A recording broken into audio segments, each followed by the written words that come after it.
नमस्कार दोस्तों, आप इस वीडियो सुनने या देखने के बाद आपकी जिंदगी पूरी तरह से बदल जाएगी और आप एक सक्सेसफुल इंसान बन जाओगे।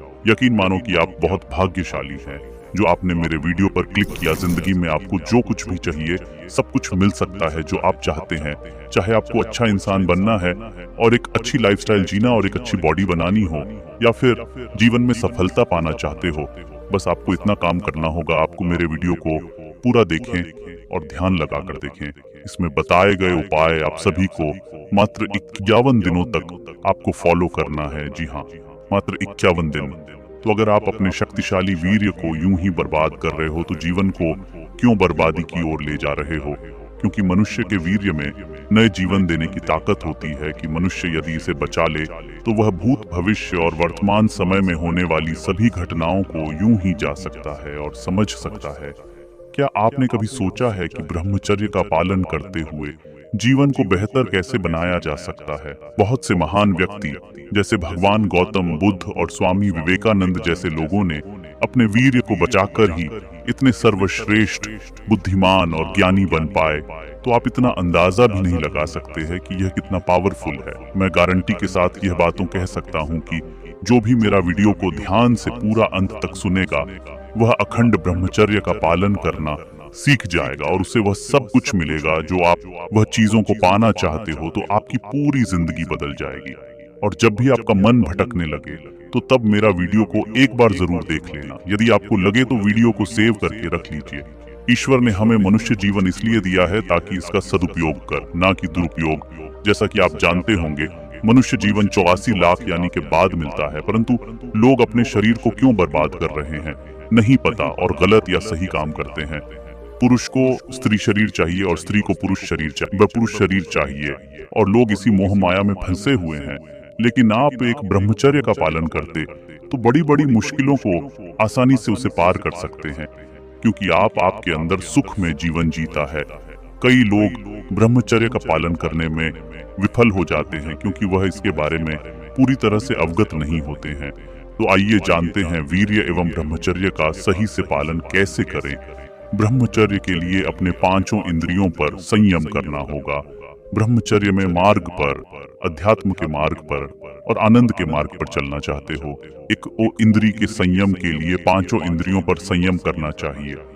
ब्रह्मचर्य की रक्षा तभी इंसान की ओर आ सकता है जब सर्वभावे ब्रह्मचर्य होगा। सर्वतोभावे का मतलब नेत्र का ब्रह्मचर्य करना होगा, और जो नेत्र किसी भी देखकर भोग कामना कर ले। इसलिए सबसे पहले नेत्र का ब्रह्मचर्य शुरू करें। आप वह चीजों को नहीं देखनी है और वह बातें नहीं पढ़नी, वह दृश्य नहीं देखनी जिसमें आपको अंदर काम वासना जागृत हो जाए। और अगर कोई पशु पक्षी भी मैथुन कर रहा है और अचानक आपका ध्यान उस पर गया तो उस प्रकार की क्रिया आपके भी अंदर उत्पन्न हो जाएगी। और मान लीजिए एक बार अगर देख भी लिया तो कोशिश करें कि दोबारा आपका वहां ध्यान नहीं जाना चाहिए, वरना ज्यादा उसके और आकर्षित हो सकते हो और आपका ब्रह्मचर्य टूट जाएगा। और आपको इस बातों को बिल्कुल ध्यान में रखना होगा कि वाणी का ब्रह्मचर्य भी बहुत बड़ा प्रभाव डालता है। यदि आप किसी के सुख से अश्लीलता और गंदी बातों और कामुक बातें करेंगे तो अपने वाणी से शरीर वाली बातों करेंगे तो आपका ब्रह्मचर्य, चाहे वह स्त्री शरीर धारक हो या पुरुष, शरीर से किए गए विचार से आपका ज्ञान, इंद्री का भी विचार खत्म हो जाएगा। आप उसे रोक नहीं पाओगे। और इसलिए वाणी से आप कोई वार्तालाप ना कीजिए जिससे आपके अंदर काम वासना बढ़े। और गंदी बातों या विचार की बातें और अपने लिए सही बातों सुनो कि जिसमें हमारे हृदय में कामना जाग जाए, बिल्कुल ना करें। धर्म की बात, अपने आराध्य देव की बात, शास्त्र से संबंधी बातें करें। कोई ऐसा मित्र है या हमारे साथ में रहने वाला है, किसी भी साधक को लेकर अपना मित्र बात कर रहा है तो आप उनसे दूर हो जाओ, नहीं तो आप उन्हें समझा दो कि आप इस प्रकार की बातें ना करें। अगर आपको कोई और बात करनी है तो ईश्वर की बातें करें। आप सगर वेद रे ब्रह्मचर्य, भाव नींद का ब्रह्मचर्य है, नेत्र इंद्री का ब्रह्मचर्य और तिवारी इंद्री का ब्रह्मचर्य। किसी को स्पर्श मत करें तो ही हमारी त्वरित काव्य विचार ना होने पाए। हम जहाँ जहाँ आश्वस्त हो रहे हैं उसमें केवल और केवल भ्रम है। शरीर के द्वारों में कहीं सुख है, गृहित द्वारों में कहीं सुख है नहीं। अगर उसके भोगने के बाद दिल कह देता कि अब कुछ ना चाहिए, तब सही हो सकता है, लेकिन फिर से वही मन करने लगता है। क्योंकि तृप्ति नहीं होती है। जो जितना भोग कर रहा है वह उतना ही दुखी है। यदि आप किसी भी तरह से हस्त मैथुन आदि के द्वारा गंदे दृश्य देखकर गंदी क्रियाओं के द्वारा आप खुद नाश कर रहे हो तो आप ना ही करें, तो आप लोक में सुखी रहोगे और ना कि परलोक में। ब्रह्मचर्य का पालन कैसे करें? ब्रह्मचर्य का रक्षा करने के लिए पहले तो निश्चय करना होगा कि आप अनुशासन में रहे, और जिस वीर्य जीवन शक्ति है, चाहे आप जितना उसे निकाल रहे हो, तो आपको ऐसा नहीं करना चाहिए। नहीं तो आप सुखों कभी नहीं मिलेगा बल्कि दुख ही मिलेगी। आपको थोड़े दिन वीर्य का पालन करके देख लो और आपको पता चलेगा कि अब मेरा जीवन सही चलने लगेगा और आपकी परेशानी दूर हो जाएगी। आपको मालूम होगा कि वीर्य निकलने के बाद अथवा वीर्य नष्ट होने के बाद आपको अपने पर बहुत ही घृणा या और आपको लगता है मैंने ऐसा क्यों किया, ये सब बेकार है, घृणा होने लगता है। फिर कुछ दिनों के बाद आप वही गलत काम दोबारा से करते हो। अगर स्वाभाविक रूप से आपका वीर्य स्खलित होता है बिना किसी चिंता के, तो आपको धैर्य से रहना चाहिए। ऐसा कभी कभी होता है जब आप वीर्य खुद से स्खलित हो जाता है, परंतु जो ब्रह्मचर्य रहते हैं उनके मुताबिक 5 या 6 साल में बाय चांस एक बार हो सकता है, या वह भी नहीं होता है। वह इसलिए हो जाता है जबकि मूड बन जाता है, जब दिमाग में ऑटोमेटिक ऐसी बातें आ जाती हैं। इसलिए आपको ऐसी चीजों के बारे में ध्यान नहीं देना चाहिए और ऐसी कई सालों का ब्रह्मचर्य टूट जाएगा। ब्रह्मचर्य रक्षा के लिए साल जीवन होना एवं अनंत आवश्यकता है। अगर आपको ब्रह्मचर्य को लंबे समय तक कायम रखना है तो संयम करें और मेडिस करें, कोई भी कहानियां सुने और ईश्वर की कथा सुने। और आप ब्रह्मचर्य का पालन करना चाहते हो तो दिन में कम से कम 2 बार स्नान करें कि जिसमें मन शीतल होता है, और 2 बार स्नान करने से अपने शरीर की गर्मी नष्ट होती है। और आपके कपड़े स्वस्थ होने चाहिए, पवित्र होने अनिवार्य है। भले आप गरीब या अमीर हो, लेकिन कपड़े भले ही फटे हो, भले पैसे कम वाली हो, लेकिन पवित्र होनी चाहिए और स्वस्थ कपड़े होने चाहिए। और खाना खाने के बाद तुरंत बाद स्नान ना करें। नहाने के दौरान खुशबूदार साबुन का उपयोग ना करें, इसमें अंदर काम वासना होती है और साबुन की सुगंध के कारण अधिक गर्म पानी से नहाना ब्रह्मचर्य के लिए हानिकारक है। नहाने के बाद शरीर को रगड़ करके पहुंच ब्रह्मचर्य के लिए भोजन से सुधार होना जरूरी है और अन्यथा आवश्यकता है। दिन में आप हल्का भोजन ही करें। अगर आप ज्यादा भोजन करते हैं तो यह भी ब्रह्मचर्य पर प्रभाव ज्यादा डालता है। तात्विक आहार ही ब्रह्मचर्य के लिए सही रहता है। गर्म खाना खाने नहीं चाहिए, चाहे वह सात्विक ही क्यों ना हो, अन्यथा वह तामसिक बन जाए। और ब्रह्मचर्य का पालन करने के लिए आंतरिक भावना होनी चाहिए और उसके भगवान से मन वचन से ब्रह्मचर्य का पालन करने की शक्ति या मन्नत मांगनी चाहिए। मन को कंट्रोल करने के बजाय उनके कारण को ढूंढ निकालने, जिसमें आपका मन विषय और विचार में फंस जाता है। किसी भी प्रकार के विषय विकार में हिस्सा नहीं लेना चाहिए या उसे प्रोत्साहन नहीं देना। आप विवाहित है पर नहीं, उसमें कोई फर्क नहीं पड़ता है। तो यह समझना और सीखना चाहते हैं ब्रह्मचर्य का कैसे किया जाए, और ज्ञानी पुरुष की यह द्वितीय नई एकमात्र गारंटी उपाय है। ब्रह्मचर्य का पालन करके आंतरिक भावनाओं होनी चाहिए और उसके लिए भगवान से मन वचन काया से ब्रह्मचर्य का पालन करने की शक्ति मांगनी चाहिए। और महान लोगों का कहना है कि जब से खुद विषय का विरोधी हुआ तभी से वीर्य बनने की शुरुआत हो जाती है, और श्रेष्ठा वह हुए हो उन सभी के लिए पश्चाताप करना चाहिए। ब्रह्मचर्य की ओर आगे बढ़ने का यह एक उपाय है। वैवाहिक लोगों के लिए आपसी सहमति से ब्रह्मचर्य व्रत लेना या फिर एक दूसरे के प्रति वफादार रहना ही इस काल में ब्रह्मचर्य पालन करने के समान है। वे विकार के आगे को दबाकर नहीं, बल्कि सही समय के द्वारा ब्रह्मचर्य पालन करना चाहिए। उन्हें अनेक विषय के परिणाम ब्रह्मचर्य पालन करने के फायदे हैं। साथ ही दैनिक जीवन में ब्रह्मचर्य का पालन कैसे किया जाए वह भी समस्या है। अगर आप बगैर किसी लक्ष्य के चल रहे हो तो आपको पता नहीं चलेगा कि आप कहाँ पहुंचे हो या किस लिए वहां जा रहे हैं। किंतु आप मन के एक लक्ष्य को निर्धारित करके चलते हैं, आपको निश्चित ही वहां पहुंचेंगे जहां आप जाना चाहते हो। इसी तरह ब्रह्मचर्य का पालन की लक्ष्य निर्धारित करके सही समझ के साथ ही करना चाहिए। ब्रह्मचर्य केवल स्वरूप यदि मोक्ष नहीं मिल रहा है तो वह ब्रह्मचर्य नसबंदी के बराबर ही है। भी उससे शरीर अच्छा रहता है और आप मजबूत रहते हो, स्वस्थ बनते हो, ज्यादा जीते हैं। लेकिन वह अतिम देह नहीं है जिसे ब्रह्मचर्य पालन करना है, तो उसे संयम खुद की खूब परीक्षा करके देख लेना चाहिए और उसे काबू में या कच कर देखना चाहिए। और यदि ऐसा लगे कि फिसल पड़ेगा तो आपकी शादी कर लेना अच्छा है, फिर भी वह कंट्रोल पूर्वक होना चाहिए। और शादी करने वाली से कह देना चाहिए कि मेरा कंट्रोल पूर्वक था।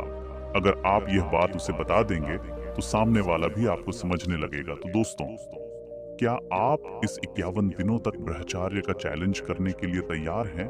अगर यस हो तो मुझे कमेंट करके बता सकते हो। एक छोटे से गांव में जहां ऊंचे पहाड़ और घने जंगलों के बीच शांत नदी बहती थी, एक 18 साल का लड़का रहता था। उसका नाम राहुल था। राहुल का जीवन साधारण और सामान्य था, लेकिन उसकी आंखों में सपनों का एक अदृश्य संसार बसा हुआ था। वह उन सपनों के बारे में सोचता जो उसे उसकी सीमाओं से बाहर निकलने का रास्ता दिखाते थे। राहुल का परिवार एक गरीब किसान परिवार था। उसके पिता रोज सुबह सूरज उगने से पहले खेतों में काम करने चले जाते और देर रात तक फसल की देखभाल में लगे रहते। माँ घर का सारा कामकाज संभालती और साथ ही खेत में भी मदद करती। राहुल का एक छोटा भाई भी था जो स्कूल जाता था। परिवार के पास सीमित संसाधन थे, लेकिन वे अपनी छोटी सी दुनिया में खुश थे। राहुल का स्कूल गांव से 4 किलोमीटर दूर था। वह रोज सुबह पैदल चलता हुआ स्कूल जाता और वापस आता। उसकी स्कूल की वर्दी पुरानी और जगह जगह से फटी हुई थी, लेकिन उसके मन में शिक्षा के प्रति जो उत्साह था वह उसकी वर्दी की फटी हुई सिलाई से कहीं अधिक मजबूत था। वह पढ़ने में बहुत अच्छा था, खासकर गणित में। उसके अध्यापक भी उसकी मेहनत और लगन से बहुत प्रभावित थे। राहुल का सबसे बड़ा सपना था कि वह बड़ा होकर एक इंजीनियर बने। वह गांव के हर उस व्यक्ति को देखकर प्रेरित होता था जो शहर में जाकर नौकरी करता था और गांव में वापस आकर एक नई पहचान बनाता था। इंजीनियर बनने का सपना राहुल के लिए सिर्फ एक पेशा नहीं था, बल्कि वह चाहता था कि वह अपने परिवार को गरीबी से बाहर निकाल सके, उन्हें एक बेहतर जीवन दे सके। लेकिन जीवन हमेशा इच्छाओं के अनुरूप नहीं चलता। राहुल के सामने कई मुश्किलें खड़ी थी। सबसे बड़ी चुनौती आर्थिक तंगी थी। उसके पिता के पास इतने पैसे नहीं थे कि वे उसकी उच्च शिक्षा का खर्चा उठा सके। कई बार राहुल के पिता ने उसे कहा, बेटा, हमारे पास इतने पैसे नहीं हैं कि तुझे बड़े शहर भेज सके। हम तेरे छोटे भाई की पढ़ाई भी मुश्किल से करवा रहे हैं। राहुल जानता था कि उसके पिता की स्थिति सही नहीं थी, लेकिन उसका मन इस बात को मानने को तैयार नहीं था। वह अपनी पढ़ाई को लेकर बहुत जुनूनी था। रात को जब लेकिन राहुल का एक सच्चा दोस्त था, सुमन, जो हमेशा उसकी मदद करता था। सुमन जानता था कि राहुल की मेहनत का फल उसे एक दिन जरूर मिलेगा। राहुल, तुझे किसी की नहीं सुननी चाहिए। तू अपनी मेहनत जारी रख, देखना एक दिन तू जरूर कुछ बड़ा करेगा। सुमन हमेशा यही कहता। सुमन और राहुल दोनों स्कूल में एक साथ पढ़ते थे। दोनों का साथ समय के साथ और मजबूत हो गया था। सुमन ने भी राहुल के सपनों को अपनाया था। वह राहुल को किताबें उधार देता, उसे पढ़ने के लिए नए नए स्रोत ढूंढ कर लाता। सुमन के बिना शायद राहुल का यह सफर और कठिन हो जाता। जैसे जैसे समय बीत रहा था, राहुल के परिवार की आर्थिक स्थिति और बिगड़ती जा रही थी। फसलें अच्छी नहीं हो रही थीं और उसके पिता को खेत में लगातार नुकसान हो रहा था। परिवार में खाने के भी लाले पड़ने लगे। ऐसे में राहुल के ऊपर पढ़ाई छोड़कर खेत में काम करने का दबाव बढ़ने लगा। एक दिन उसके पिता ने कहा, बेटा, अब समय आ गया है कि तू पढ़ाई छोड़कर हमारी मदद करे। खेत में काम करने वाले हाथों की जरूरत है। यह सुनकर राहुल के दिल में गहरा दर्द हुआ। उसे पता था कि उसके पिता सही कह रहे थे, लेकिन उसके सपने भी उसके दिल के करीब थे।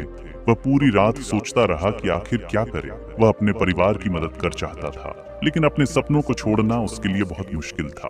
अगले दिन वह सुमन के पास गया और उसे अपनी चिंता बताई। सुमन ने उसे धैर्य से सुना और फिर कहा, राहुल, सपने देखना और उन्हें पूरा करने के लिए संघर्ष करना बहुत बड़ी बात है, लेकिन परिवार की जरूरतों को भी नजरअंदाज नहीं किया जा सकता। हमें दोनों चीजों का संतुलन बनाना होगा। सुमन की बात राहुल को समझ में आई। उसने तय किया कि वह खेत में अपने पिता की मदद करेगा, लेकिन पढ़ाई भी जारी रखेगा।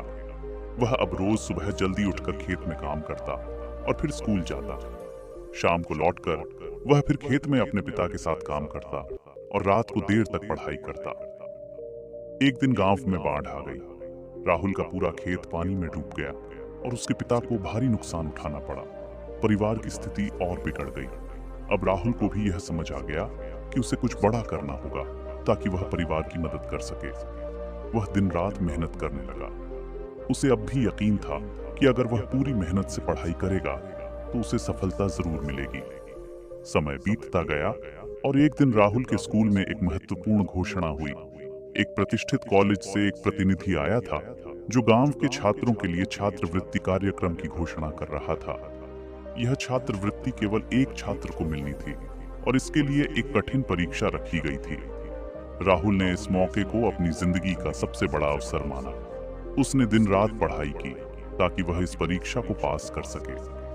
जब परीक्षा का दिन आया तो राहुल ने अपनी पूरी मेहनत और लगन के साथ परीक्षा दी। उसे यकीन था कि यह परीक्षा उसके जीवन का मोड़ साबित हो सकती है। कुछ हफ्तों बाद परीक्षा का परिणाम आया और राहुल को छात्रवृत्ति मिल गई। यह उसके लिए किसी सपने के सच होने जैसा था। ने यह खुशखबरी सबसे पहले अपने पिता को सुनाई। उसके पिता की आंखों में गर्व के आंसू थे।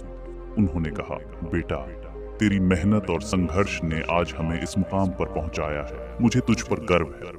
राहुल के लिए यह सिर्फ छात्रवृत्ति नहीं थी, बल्कि उसके संघर्ष और सपनों की जीत थी। वह अब अपने सपनों को हकीकत में बदलने के सफर पर था। राजू का कॉलेज गांव से बहुत दूर एक बड़े शहर में था। वह पहली बार गांव से बाहर जा रहा था। शहर की चमक धमक उसके लिए नई थी, लेकिन वह जानता था कि उसे यहाँ अपना एक नया सफर शुरू करना है। शहर में सब कुछ अलग था। यहाँ के लोग, यहाँ का जीवन और यहाँ की प्रतिस्पर्धा।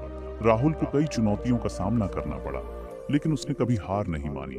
कॉलेज में भी वह सबसे अलग था। उसके पास वह साधन नहीं थे जो बाकी छात्रों के पास थे, लेकिन उसके पास उसकी मेहनत थी, उसकी लगन थी। धीरे धीरे उसने अपने प्रोफेसरों और सहपाठियों के बीच अपनी पहचान बनाई। उसकी गणित की समझ इतनी गहरी थी कि सभी उसकी तारीफ करते। कॉलेज के आखिरी साल में राहुल ने अपनी इंजीनियरिंग की पढ़ाई पूरी की। उसे एक प्रतिष्ठित कंपनी में नौकरी का ऑफर मिला। वह अब एक सफल इंजीनियर था। उसने गांव लौटकर अपने परिवार को यह खुशखबरी सुनाई। उसके पिता और मां की आंखों में गर्व और खुशी थी। राहुल ने अपने परिवार के लिए एक नया घर बनवाया, अपने छोटे भाई की पढ़ाई का खर्च उठाया और अपने गांव के लिए भी कई योजनाएं बनाई। उसने गांव के बच्चों के लिए एक लाइब्रेरी बनाई ताकि वे भी अपने सपनों को साकार कर सके। राहुल के जीवन का नया अध्याय शुरू हो चुका था। वह अब एक सफल इंजीनियर था और उसकी जिम्मेदारियां बढ़ चुकी थी। उसके जीवन में सब कुछ बदल गया था, लेकिन उसके मन में अपने गांव और परिवार के प्रति वही पुराना प्यार और आदर था। वह भले ही अब एक बड़े शहर में नौकरी करता था, लेकिन उसकी जड़ें गांव में ही थी। राहुल ने अपने परिवार को एक बेहतर जीवन दिया और उनके लिए सब कुछ बदल दिया था, लेकिन उसके मन में अब भी कई सपने थे जो वह अपने गांव के लिए देख रहा था। राहुल का गांव अब भी पिछड़ा हुआ था। वहां अब भी बेहतर शिक्षा, स्वास्थ्य सुविधाओं और रोजगार के अवसरों की कमी थी। राहुल ने सोचा कि अगर उसे सफलता मिली है तो उसका कर्तव्य है कि वह अपने गांव के लिए कुछ करे। उसने अपने बचत के पैसों से गांव के बच्चों के लिए एक छोटी सी लाइब्रेरी बनाई थी, लेकिन अब वह कुछ और बड़ा करना चाहता था। राहुल ने एक दिन अपने दोस्तों और गांव के कुछ बुजुर्गों के साथ बैठक की। उसने अपनी योजना बताई कि वह गांव में शिक्षा और रोजगार के क्षेत्र में सुधार करना चाहता है। गांव के कई लोग उसकी बातों से प्रभावित हुए, लेकिन कुछ लोग अभी भी संशय में थे। एक बुजुर्ग ने कहा, बेटा, यह सब करना इतना आसान नहीं है। हमारे गांव में पैसे की कमी है और यहाँ के लोग भी बदलाव से डरते हैं। राहुल ने जवाब दिया, मुझे पता है दादा, लेकिन अगर हम कोशिश नहीं करेंगे तो हमारा गांव कभी आगे नहीं बढ़ेगा। मैं चाहता हूं कि हमारे गांव के बच्चे भी बड़े सपने देखें और उन्हें पूरा करने के लिए साधन मिले। राहुल ने तय किया कि वह गांव में एक बेहतर स्कूल बनाएगा, जहां गांव के बच्चों को आधुनिक शिक्षा मिल सके। इसके लिए उसने अपने दोस्तों और शहर में अपने संपर्कों से मदद मांगी। उसने अपने गांव के लोगों को भी इस योजना में शामिल किया ताकि वे इसे अपना माने और इसके लिए पूरी मेहनत करें। राहुल ने अपनी नौकरी से बचाए हुए पैसों से और कुछ शहर के लोगों की मदद से एक स्कूल की नींव रखी। स्कूल का नाम रखा गया आशा विद्यालय, एक उम्मीद की किरण जो गांव के बच्चों के भविष्य को रोशन करेगी। इस स्कूल में आधुनिक शिक्षा, कंप्यूटर की शिक्षा और खेलकूद की सुविधाएं दी गईं। राहुल ने यह सुनिश्चित किया कि गरीब बच्चों की पढ़ाई का सारा खर्च स्कूल उठाएगा, ताकि किसी बच्चे का सपना पैसों की कमी के कारण अधूरा ना रह जाए। स्कूल की शुरुआत के साथ ही गांव में एक नई हवा बहने लगी। बच्चों में शिक्षा के प्रति रुचि बढ़ी और उनके माता पिता भी अब शिक्षा के महत्व को समझने लगे। धीरे धीरे गांव के लोगों की सोच में बदलाव आने लगा। जो लोग पहले राहुल के विचारों का विरोध कर रहे थे, वे अब उसकी तारीफ करने लगे। राहुल ने न केवल स्कूल की व्यवस्था की, बल्कि गांव के युवाओं को रोजगार दिलाने के लिए भी काम किया। उसने गांव में एक छोटे पैमाने की औद्योगिक इकाई शुरू की, जहां गांव के युवाओं को काम मिल सके। यह इकाई गांव के कृषि उत्पादों को प्रोसेस करती और उन्हें शहरों में बेचने का काम करती थी। इससे गांव के लोगों की आय भी बढ़ी और उन्हें रोजगार के अवसर भी मिले। राहुल की प्रोफेशनल जिंदगी तो ठीक चल रही थी, लेकिन उसके व्यक्तिगत जीवन में कुछ कमी थी। उसने अपने काम और परिवार की जिम्मेदारियों में इतना समय लगा दिया था कि उसके पास खुद के लिए वक्त नहीं था। उसकी माँ कई बार उससे कह चुकी थी कि अब उसे शादी कर लेनी चाहिए, लेकिन राहुल ने अब तक इस बारे में नहीं सोचा था। एक दिन उसकी माँ ने उससे गंभीरता से बात की, बेटा अब तू बड़ा हो गया है, तुझे एक जीवन साथी की जरूरत है। तेरे पास सब कुछ है, लेकिन एक घर की खुशियां तभी पूरी होती हैं जब उसमें बहू का कदम पड़े। राहुल जानता था कि उसकी माँ सही कह रही थी। उसने फैसला किया कि अब वह इस बारे में सोचेगा।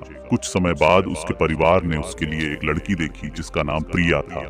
प्रिया भी पढ़ी लिखी थी और एक स्कूल में पढ़ाती थी। राहुल और प्रिया ने एक दूसरे से कुछ मुलाकातें की और दोनों ने शादी के लिए सहमति दे दी।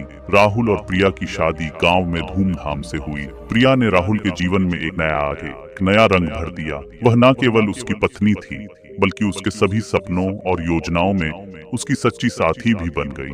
दोनों ने मिलकर गांव के विकास के लिए और भी कई योजनाएं बनाई। प्रिया ने भी आशा विद्यालय में पढ़ाना शुरू किया और गांव की लड़की को विशेष रूप से शिक्षा के लिए प्रेरित करने लगी।